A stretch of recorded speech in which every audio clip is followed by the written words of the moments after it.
কাউকে ভালোবাসো, ক্রাশ খাও। সৌন্দর্যের কারণে যদি কারো সামনে গিয়ে ক্রাশ খাও, কোন ছেলে যদি কোন মেয়েকে দেখে যদি ক্রাশ খায়, কোন মেয়ে যদি কোন ছেলেকে দেখে ক্রাশ খায়, আমি বলবো এই ক্রাশটা যদি তুমি রসুলকে দেখতা ক্রাশ নয়, তুমি অজ্ঞান হয়ে মাটিতে পড়ে যাইতা। এ কথাই তো হযরত আয়েশা সিদ্দিকা বলেছেন। ইহুদি এক মহিলা এসে বিশ্বনবীর স্ত্রী হযরত আয়েশা সিদ্দিকা রাদিয়াল্লাহু তাআলা আনহাকে এসে বলেন, ও বিশ্বনবীর স্ত্রী, আমাদের একজন নবী ছিলেন, নাম ছিল তার হযরত ইউসুফ আলাইহিস সালাতু ওয়াস সালাম। নাম শুনছেন না? ইউসুফ আলাইহিস সালাতু ওয়াস সালাম অনেক সুন্দর ছিলেন। ইউসুফ আলাইহিস সালাতু ওয়াস সালাম অনেক সুন্দর ছিলেন। আহারে কয় মিশরের মেয়েরা ইউসুফের সৌন্দর্য দেখে আপেল কাটতে দেওয়া হয়েছে ধারালো ছুরি হাতে দিয়ে। আপেল কাটতে অবস্থায় হযরত ইউসুফ আলাইহিস সালাতু ওয়াস সালাম ঘর থেকে বের হয়ে এসেছে। হযরত ইউসুফের চেহারার দিকে একবার তাকায়, আপেল কাটতেছে। ইউসুফের চেহারার দিকে যখন নজর পড়ে গেছে, চেহারার দিকে নজর পড়ার সঙ্গে সঙ্গে আর আপেল যে হাতে আছে আর আপেল যে কাটতেছে এটা স্মরণ নাই। ওই আপেল কাটতে গিয়ে ইউসুফকে দেখতে গিয়ে আপেল কেটে গেছে, আঙ্গুল কেটে গেছে, হাত কেটে গেছে, কোনো খবর নাই। তাহলে ইউসুফের সৌন্দর্য কত বেশি ছিল। ইহুদি মহিলা এসে বিশ্বনবীকে বলতেছে, বিশ্বনবীর স্ত্রীকে বলতেছে, ও আয়েশা সিদ্দিকা, তোমার নবী নাকি অনেক সুন্দর, কিন্তু আমাদের ইউসুফের চেয়ে বেশি সুন্দর হতে পারবে না। ইউসুফকে দেখে মিশরের মেয়েরা তাদের হাত পর্যন্ত কেটে ফেলছে, আঙ্গুল পর্যন্ত কেটে ফেলছে। হযরত আয়েশা সিদ্দিকা রাদিয়াল্লাহু তাআলা আনহা আম্মা জান বলেছেন, ও ইহুদি মহিলা, শুনে রাখো, মিশরের মেয়েরা তো ওই ইউসুফ আলাইহিস সালাতু ওয়াস সালামকে দেখে তাদের হাত কেটে ফেলছে, আঙ্গুল কেটে ফেলছে, কিন্তু আমার নবীর সৌন্দর্য যদি মিশরের মেয়েরা দেখতো, হাত কাটতো না, বরং কলিজা পর্যন্ত কেটে ফেলে দিত। কলিজা কোন দিকে কাটতো খবর রাখতো। আমার নবীর সৌন্দর্যের কারণে যদি কাউকে ভালোবাসতে হয়, তাহলে আমার নবীকেই ভালোবাসতে হবে। যুবক যুবতীদেরকে বলবো, এই যে তোমার যৌবন কাল, এই যে তোমার যুবতী কাল, এই কাল কিন্তু আর 10 বছর পর থাকবে না। এই যে এখানে অনেক মুরব্বী আছে, তাদেরকে জিজ্ঞেস করেন, আজ থেকে 10 বছর আগে, 20 বছর আগে এখান থেকে কুড়িগ্রাম যাইতো বোঝ বহন করে, 1 মণ 1.5 মণ 2 মণ জিনিস নিয়ে কুড়িগ্রাম পর্যন্ত যাইতো, আবার সেখান থেকে অন্য মাল নিয়ে বাড়িতে আসতো, আসলে নাই। নাগেশ্বরী যাইতো, ভুরুঙ্গামারি যাইতো বোঝ বহন করে। কিন্তু এই লোকগুলো 10 বছর 20 বছরের ব্যবধানে এখন 1 মণ 1.5 মণ 2 মণ নিয়ে ভুরুঙ্গামারি নাগেশ্বরী যাবে তো দূরের কথা, নাগেশ্বরী ভুরুঙ্গামারিতে বাসে যাবে, মাইক্রোতে যাবে, মোটরসাইকেলে যাবে, এই ক্ষমতা না। কয়দিন থাকবা? লিকুল্লি উম্মাতিন আজাল ফাইযা জাজালুহুম লা ইস্তাখিরুনা সাআতাও ওয়া লা ইস্তাকদিমুন। প্রত্যেকটা জীবের জন্য নির্ধারিত একটা টাইম আছে। এই টাইমটা যেদিন শেষ হয়ে যাবে, আল্লাহ কিন্তু 1 সেকেন্ড আর সময় দেবে না, 1 সেকেন্ড আর সময় দিবে না। সামনে আগানো, পিছনে পিছানোর মতো আর ক্ষমতা থাকবে না। বিশ্বনবী হাদিসের মধ্যে বলেন, আল কাইসু মান দানা নাফসাহু ওয়া আমিলা লিমা বাদাল মাউত। আরে এই দুনিয়ার সামান্য জিন্দেগি পাওয়ার পরে, সামান্য সময় পাওয়ার পরে কতজনের কত মাস্তানি, কতজনের কত টাকার গরম, কতজনের কত ক্ষমতার গরম, কতজনের কত বাহাদুরি দেখাইতো। আর বাহাদুরি দেখাইছিল নমরুদ, ফেরাউন বাহাদুরি দেখাইছিল, আবু জাহাল বাহাদুরি দেখাইছিল। আজকে দেখেন ওই নমরুদ, ফেরাউন, আবু জাহালের নাম নেওয়ার মতো দুনিয়াতে একটাও না। বিশ্বনবী মুহাম্মদ আরবি মাজলুম ছিল, রাসূলকে জুলুম করত, হযরত ইব্রাহিমকে জুলুম করত, ইব্রাহিমকে দেশান্তরিত করেছে, আগুনে ফেলায় দিয়েছে। মুসা আলাইহিস সালাতু ওয়াস সালামকে বিভিন্ন ভাবে টর্চার করেছে, নির্যাতন করেছে। এই আবু জাহাল, এই নমরুদ, এই ফেরাউন, যারা বিশ্বনবী সহ অসংখ্য নবী রাসূলগুলোকে কষ্ট দিয়েছিল, তাদের ক্ষমতার কারণে তাদের পাশ দিয়ে হাঁটা যাইত না। আহারে তাদের ক্ষমতার দাপটে মানুষ তাদের সাথে কথা বলার পর্যন্ত সাহস ছিল না। কিন্তু কিছুদিনের ব্যবধানে যখন আল্লাহ হায়াত শেষ করে দিয়েছে, ওরা দুনিয়া থেকে চলে গেছে। আরে নমরুদ চলে গেছে, আবু জাহাল চলে গেছে, ফেরাউনের লাশটা তো মরে যাওয়ার পরে এখনো সংরক্ষিত করে রাখা হয়েছে। এই ফেরাউন বলেন, নমরুদ বলেন, আবু জাহাল বলেন, আরো যত বড় বড় কাফের বলেন, এই কাফের গুলো দুনিয়ার থেকে চলে যাওয়ার পরে যখন তাদেরকে কবরস্থ করা হয়েছে, এখন তাদের কবরের উপর দিয়ে ঘাস গজাইছে। এই ঘাস খাওয়ার জন্য গরু ছাগল যায়, পেশাব করে, পায়খানা করে, পেশাব করে, ওখান দিয়ে হাঁটাহাঁটি করে, নাপাক করে ফেলে, ময়লা করে ফেলে। মানুষ তো দূরের কথা, গরু ছাগলকে তাড়ানোর মতো এখন আর ক্ষমতা নাই। আছে ক্ষমতা? কোন ক্ষমতা নাই। কি জন্য নাই? আল্লাহ তাআলা হায়াত শেষ করে দিয়েছে। মেন যে জিনিসটা সেটা শেষ করে ফেলে দিয়েছে। আল্লাহ তাআলা সম্পদও দিয়েছেন, আল্লাহ তাআলা হায়াতও দিয়েছেন, আল্লাহ তাআলা রিজিক দিয়েছেন, আল্লাহ তাআলা আমাদেরকে চলান, আল্লাহ তাআলা আমাদেরকে বলান, আল্লাহ তাআলা আমাদেরকে খাওয়ান, আল্লাহ তাআলা যে আল্লাহ তাআলা আমাদের সব ইহসানগুলো করেন, যে আল্লাহ তাআলা আমাদের সব কিছুই করেন, ওই আল্লাহ তাআলাকে মাইনাস করে যদি কেউ মাস্তানি করে, ওই আল্লাহকে মাইনাস করে যদি কেউ নিজের রাজত্ব চালাইতে চায়, ওই আল্লাহকে মাইনাস করে যদি কেউ ক্ষমতা দেখাইতে চায়, ওই আল্লাহকে মাইনাস করে যদি কেউ দুনিয়ার ভিতরে নিজের দাপট আর ক্ষমতাকে বাস্তবায়ন করতে চায়, আবু জাহাল যেরকম শেষ হয়ে গেছে, নমরুদ যেরকম শেষ হয়ে গেছে, ফেরাউন যেরকম শেষ হয়ে গেছে, সাদ্দাত যেরকম শেষ হয়ে গেছে, এদেরও একদিন শেষ হয়ে যাবে, এরাও একদিন ধ্বংস হয়ে যাবে। 20 বছর 50 বছর পরে এদের নাম নেওয়ার মতো আর লোক দুনিয়াতে থাকবে না। সে যাই হোক না কেন, সে যে হোক না কেন, আমি যদি ক্ষমতা দেখাই, আমি যদি বাহাদুরি দেখাই, আল্লাহকে মাইনাস করে, খোদার কসম করে বলছি, 10 বছর 20 বছর ব্যবধানে হায়াত যদি শেষ হয়ে যাবে, অথবা হায়াত শেষ হওয়ার আগেও আল্লাহ এমন ঠাড়া ফেলাবে আমার উপর, আর আমাকে আমার নাম নেওয়ার মতো কেউ থাকবে না, নাম নেওয়ার মতো কেউ থাকবে না। অনেক মানুষ আছে, কিন্তু আমি নাগেশ্বরীতে পড়ার সুবাদে বানিয়াপাড়ার একটু কাহিনী বলতেছি। বানিয়াপাড়াতে নাম বললে অনেকেই চিনবেন, নাম বলতেছি। অনেক মানুষ ছিল, তার মধ্যে থেকে আমার এক বন্ধুর বাবা, জানেন তো, আগে শস্য নিয়ে যাইতে পারেন নাই, টাকা নিয়ে আসতে পারেন নাই, আটকে ছিল না, টাকা নিয়ে আপনি যা নিয়ে গেছেন, পাট নিয়ে গেছেন, বা 2টা ইয়ে নিয়ে নিছেন, পাট বিক্রি করে আসছেন, 500 টাকা দে, 100 টাকা দে, 200 টাকা দে, না দিলে তো মাইনাস।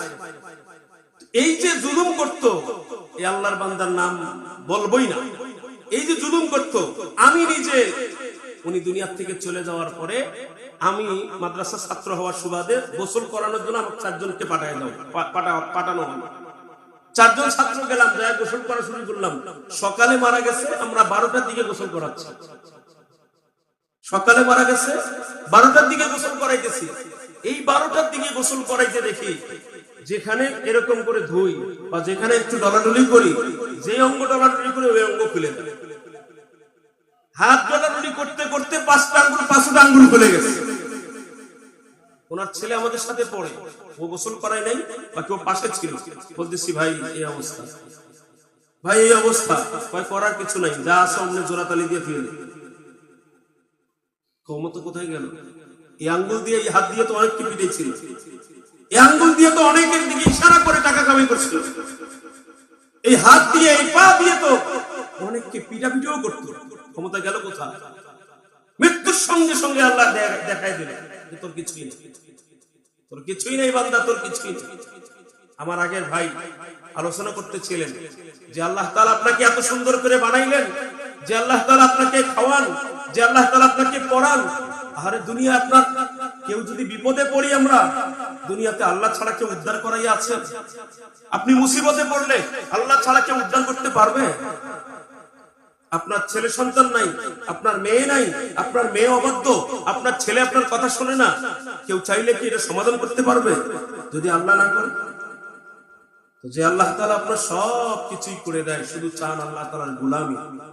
আল্লাহ শুধু চান বান্দা একটু গোলামি করুক। এটা আল্লাহ তাআলার চাওয়া মানে কি? বান্দার উপকারের জন্য, আল্লাহর কোনো উপকার হয় না। পৃথিবীর সবাই যদি আমরা ইবাদত করা বাদ দেই, আল্লাহর কি লস হবে? কেউ যদি আমরা নামাজ না পড়ি, আল্লাহর কি ক্ষতি হবে? এজন্য ভাইয়েরা বলতেছিলাম, 4টা কারণে মানুষ মানুষকে ভালোবাসে, 4টা কারণে মানুষ আরেকজনকে ভালোবাসে। এই 4 কারণে যদি কাউকে ভালোবাসতেই হয়, তাহলে 1 নাম্বার ভালোবাসতে হবে আপনার আমার নবী, বিশ্ব নবী মুহাম্মদুর রাসূলুল্লাহ সাল্লাল্লাহু আলাইহি ওয়াসাল্লামকে। আরে আল্লাহ পাক রব্বুল আলামিন এত কিছু দিলেন, আমি বলতেছিলাম এত কিছু দিলেন, এত কিছু দেওয়া সত্ত্বেও আল্লাহ পাকের নাফরমানি করি প্রতিনিয়ত। রাত যায় দিন আসে, নাফরমানি শুরু হয়ে যায়, সারাদিন পর্যন্ত নাফরমানি করি, আল্লাহর গুস্তাখি করি, গুনার কাজ করতে থাকি, 5 ওয়াক্ত নামাজ লঙ্ঘন করতেই থাকি। সন্ধ্যা হয়ে যায়, আল্লাহর বিধান লঙ্ঘন করি, রাত্রে যখন ঘুমাই এই ঘুমানোর সময়টা আল্লাহর বিধান লঙ্ঘন করে চলি। এই 24টা ঘন্টা পর্যন্ত আল্লাহর বিধান লঙ্ঘন করি, কিন্তু যখন আল্লাহর বিধান লঙ্ঘন করতে করতে ঘুমায় যান, সকালবেলা যখন ফজরের নামাজ না পড়ে সকাল 10টার সময় ঘুম থেকে ওঠেন, সকাল 10টার সময় ঘুম থেকে ওঠার পরে আল্লাহ পাক রব্বুল আলামিন এটা বলেন না যে আমার বান্দা ফজর পড়েন নাই, আমার বান্দা ইশার পড়ে নাই, আমার বান্দা মাগরিব পড়ে নাই, আমার বান্দা আমার বিধান মানে নাই, আমার বান্দা আমার কথা মতো চলে নাই, এজন্য আমার বান্দার নাস্তার ব্যবস্থা করে দেব না। আল্লাহ কোনদিন বলছে নাকি? আল্লাহ পাক রব্বুল আলামিন সকাল 10টার সময় নাকের ডোগায় গরম গরম নাস্তার ব্যবস্থা করে রেখে দিয়েছেন কে? আল্লাহ পাক রব্বুল আলামিন আমাদেরকে চাইলে জমিন থেকে বের করে দিতে পারতো, আল্লাহ চাইলে আমাদেরকে নিমিষেই আল্লাহ পাক রব্বুল আলামিন আমাদেরকে ধ্বংস করে দিতে পারতো, কিন্তু আল্লাহ পাক রব্বুল আলামিন আমাদেরকে ধ্বংস করেন না। আল্লাহ পাক রব্বুল আলামিন আমাদেরকে কত বেশি মায়া করেন, মহব্বত করেন। সকাল বেলা অনেক সময় দেখা যায় শেষ রাত্রিতে আমরা কি করি, এরকম মশারির ভিতরে মশা মারি। মশা কি হয়, কেমনে মশা ঢোকে? ছোট ছোট ছিদ্র, মশারির ছিদ্র, ওই ছিদ্র দিয়ে ঢুকে যায়। মশারির ছিদ্র দিয়ে আপনার কাছে ঢোকে, আপনার গালে কামড় দেয়, নাকে কামড় দেয়, হাতে কামড় দেয়, পায়ে কামড় দেয়। এবার বলেন তো দেখি, এই মশারির ছিদ্রগুলো ছোট নাকি আপনার নাকের ছিদ্র ছোট? বলেন দেখি। মশারির ছিদ্র ছোট, ছোট ছিদ্র দিয়ে ঢুকলো, কষ্ট করে হলেও ঢুকলো, ঢোকার পরে আপনার সাথে সাক্ষাৎ করলো, কিন্তু বলেন নাকের ছিদ্র বড় হওয়া সত্ত্বেও আপনার নাক দিয়ে কোনোদিন এরকম মশা ঢুকেছে নাকি? কারণ কি? কারণ কি? কয় আল্লাহ পাক রব্বুল আলামিন দুনিয়ার সবাই যখন ঘুমায় যায়, দুনিয়ার সমস্ত মানুষগুলো যখন ঘুমায়, আল্লাহ পাক রব্বুল আলামিন বলেন লা তাকুযুহু সিনাতুহু ওয়ালা নাওম। দুনিয়ার সবাই ঘুমায়, বাবা এক সময় অপেক্ষা করতে করতে রাত 12টার সময় ঘুমায়া পড়ে, মা অপেক্ষা করতে করতে রাত 1টার সময় ঘুমায়া পড়ে, আরে আদরের মহব্বতের স্ত্রী ও তো 11টার সময় ঘুমায়া পড়ে। 10 বার পর্যন্ত ডাকবেন, এরপরে শুনবে না। আরে রাত 1টার সময় 2টার সময় যাবেন, মা দেখবেন ঘুমায় পড়ছে, কিন্তু একটা ডাক দেওয়ার সঙ্গে সঙ্গে মা বলবে বাবা আইছো নাকি? মা খুব মহব্বত করে, ভালোবাসে, বাবা মহব্বত করে, কিন্তু এরপরও তারা ঘুমায়। কিন্তু আল্লাহ পাক রব্বুল আলামিন বলেন আরে আমার বান্দা বান্দিগুলো ঘুমায় গেছে, দুনিয়ার সবাই ঘুমায় গেছে, আমার বান্দার বাবা ঘুমায় গেছে, মা ঘুমায় গেছে, তোমার বান্দার স্ত্রী পর্যন্ত ঘুমায় গেছে, তার সন্তানগুলো ঘুমায় গেছে, সবাই ঘুমায় গেছে। এখন যদি আমি আল্লাহ ঘুমায় যাই, আমার বান্দাগুলোকে পাহারা দিবে কে? এজন্য আল্লাহ বলেন লা তাখুযুহু সিনাতুন ওয়ালা নাওম। আল্লাহ পাক রব্বুল আলামিন দুনিয়ার সব ঘুমায় গেলেও আল্লাহ পাকের ঘুম আসে না। এমনকি ঘুমের ভাব তন্দ্রা পর্যন্ত আল্লাহ তাআলার কোনোদিন আসে না। কি করেন? আল্লাহ পাক রব্বুল আলামিন বান্দার প্রত্যেকটা ছিদ্র দিয়ে পুরা শরীরের ভিতরে প্রত্যেকটা অঙ্গ প্রত্যঙ্গকে পাহারা দেওয়ার জন্য আল্লাহ দুইজন করে ফেরেশতা নিযুক্ত করে দিয়েছে। 2 জন করে ফেরেশতা পাহারা দিচ্ছে আপনার আমার অঙ্গগুলো। আল্লাহ পাক রব্বুল আলামিনের নিয়ামত আমরা কেউ গুণে শেষ করতে পারবো না, কেউ আমরা আল্লাহ পাকের নিয়ামতগুলো আমরা শেষ করা সম্ভব না, গুণে শেষ করা সম্ভব না। আল্লাহ তাআলা কোরআনে কারীমের মধ্যে বলেন ওয়া ইন তাউদ্দু নি'মাতাল্লাহি ফালা তুহসুহা। আল্লাহর নিয়ামত যদি কোনো বান্দা বান্দিরা গোনা শুরু করে, কয় কিয়ামত হয়ে যাবে, তার 10 বার, 100 বার, 20 বার, 50 বার, তার 1000 বার জন্ম হবে নতুন ভাবে। আর যদি লিখতে থাকে পুরা দুনিয়ার সব মানুষ মিলে যদি লিখতে থাকে, এরপরও আল্লাহ তাআলার নিয়ামত গণনা করে শেষ করা সম্ভব? আল্লাহ পাক রব্বুল আলামিন এতগুলো নিয়ামত আমাদেরকে দিলেন, এরপরেও যদি আমাদের ভিতরে যদি আল্লাহর নাফরমানি থেকে যায়, আল্লাহ তাআলার যদি নাশকর থেকে যায়, এর চেয়ে বড় আফসোস এবং দুঃখের বিষয় নাই। আরে আল্লাহ পাক রব্বুল আলামিন কোরআনে কারীমের মধ্যে ডাক দিয়ে বলেন, ওয়া রাহমাতি ওয়াসিআত কুল্লা শাই, আমার রহমত পুরা দুনিয়ার ভিতরে, আল্লাহ আমার রহমত ছেয়ে গেছে, পুরা দুনিয়ার ভিতরে আমার রহমত দিয়ে পুরা দুনিয়াকে ঢেকে রেখেছি। ডানে তাকাবেন আল্লাহর রহমত, বামে তাকাবেন আল্লাহর রহমত, সামনে পিছনে উপরে যেদিকেই তাকাবেন আল্লাহ তাআলার রহমত দিয়ে ভরপুর। আল্লাহ পাক রব্বুল আলামিন আপনার এই যে কলা বাগানে ওই জঙ্গলের মধ্যে একটা ফল দিয়েছে, যেই ফল আপনার পুষ্টি যোগায়, ওইরকম ভাবে আল্লাহ পাক রব্বুল আলামিন সিম গাছে যে সিম দিয়েছেন, ওটাও আপনার জন্য পুষ্টিকর খাবার।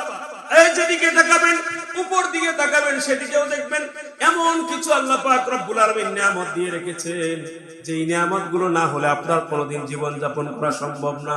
এতগুলো নিয়ামত, শুধুমাত্র কেবলমাত্র একটা নিয়ামতের কথা বলি, একটা মানুষ শ্বাস প্রশ্বাস নেয়, এই যে নিঃশ্বাস, এই অক্সিজেন যে ছাড়তেছে এবং নিচ্ছে, প্রতিদিন একটা মানুষ প্রায় 3 লক্ষ টাকার অক্সিজেন নেয় এবং ছাড়ে।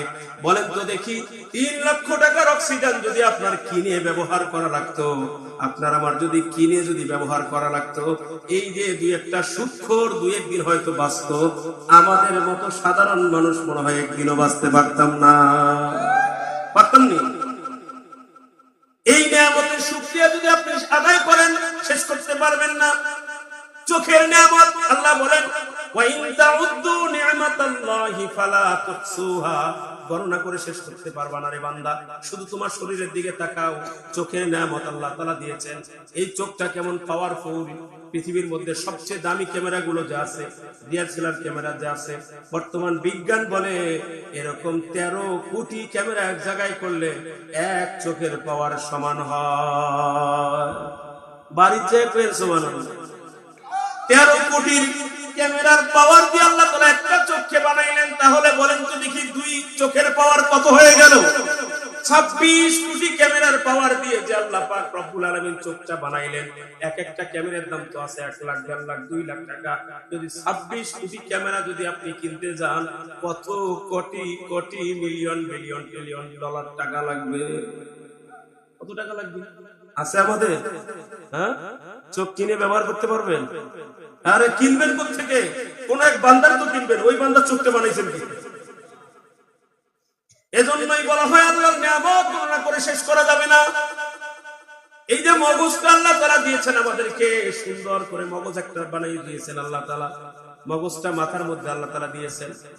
আরে অনেকে বলে মগজ নাকি থাকে, অনেকে বলে কলব নাকি থাকে মাথায়, আবার মগজ কোথায় থাকে ও আল্লাহ ভালো জানে। মগজটা আল্লাহ তাআলা মাথায় দিয়েছেন। এই মাথায় মগজটা এত সুন্দর করে বাদাই করেছেন। এই মগজ বাদাই করার জন্য যে চিকন চিকন তারগুলো লাগে, এই তারগুলো যদি এক জায়গায় খুলে জয়েন্ট দেওয়া যাইতো, জোড়া দেওয়া যাইতো, কোন বিজ্ঞানী বলে পুরা দুনিয়াটা একবার ঘিরে নেওয়া যাইতো। এই মগজটার কত দাম! এই মগজের ভিতরে একটা ছোট্ট একটা পেইন আছে, ছোট্ট একটা পার্স আল্লাহ তাআলা দিয়েছেন। এত নগণ্য এবং এত ছোট্ট পেইন, এত ছোট্ট একটা পার্স, এই পাঁচটা আমাদের পুরা দুনিয়ার সব কিছু খেয়াল রাখতে পারে। পাঁচটা আমাদের পুরা 30 পারান কোরআনে কারীম খেয়াল রাখে।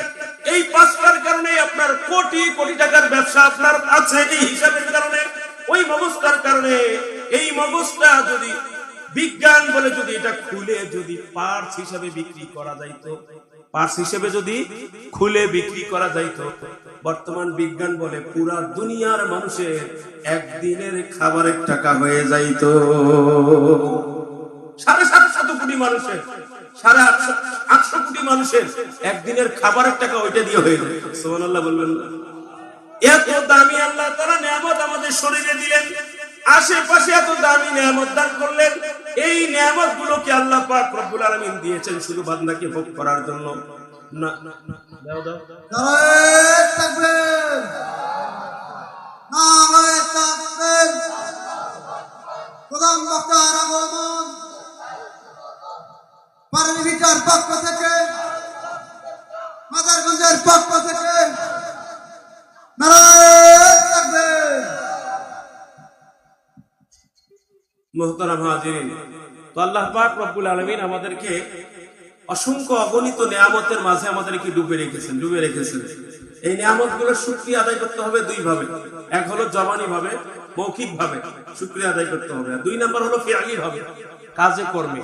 আল্লাহ এত নিয়ামত দিলেন, এই নিয়ামত গুলো খাওয়ার পরে বান্দা বান্দির একটাই কাজ, সেটা হলো ওমা খালাকতুল জিন্না ওয়াল ইনসা ইল্লা লিয়াবুদুন, আল্লাহর গোলামি করা। কার গোলামি করা?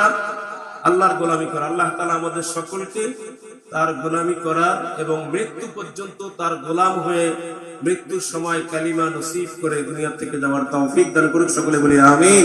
ওয়া আখিরু দাওয়ানা আলহামদুলিল্লাহি রাব্বিল আলামিন। আসসালামু আলাইকুম ওয়া রাহমাতুল্লাহ।